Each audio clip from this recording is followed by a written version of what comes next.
గజం భూమి 13,500 రూపాయలతో 151 గజాల భూమి 20 లక్షలు మాత్రమే. నమస్తే, వెల్కమ్ టు సుమన్ టీవీ.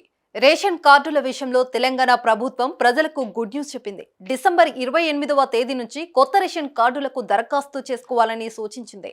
కేవలం కొత్త రేషన్ కార్డులకు దరఖాస్తులు చేసుకోవటం మాత్రమే కాదు, ఇప్పటికే మీ దగ్గర ఉన్న రేషన్ కార్డులో ఏవైనా మార్పులు కావాలన్నా ఇప్పుడు సరి చేసుకునే వీలు కల్పిస్తుంది.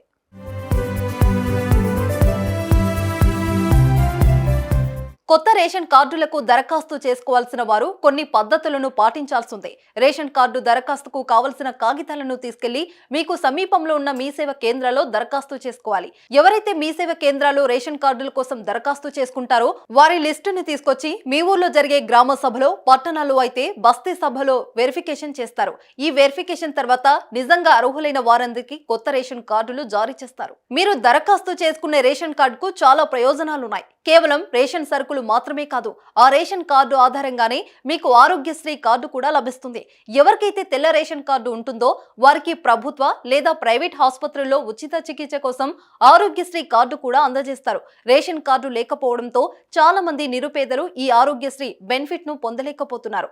అలాంటి వారంతా ఇప్పుడు కొత్త రేషన్ కార్డులకు దరఖాస్తు చేసుకోవాలని ప్రభుత్వం సూచిస్తుంది.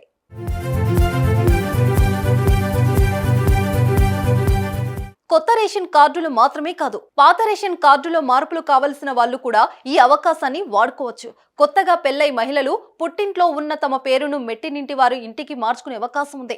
మీ పాత కార్డుల్లో మీ పిల్లల పేర్లను కూడా చేర్చే అవకాశం కల్పిస్తున్నారు.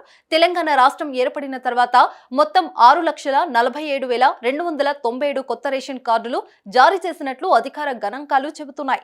ఇక తెలంగాణలో ఇప్పటి వరకు మొత్తం 2.82 కోట్ల మందికి పైగా రేషన్ లబ్ధిదారులు ఉన్నారు.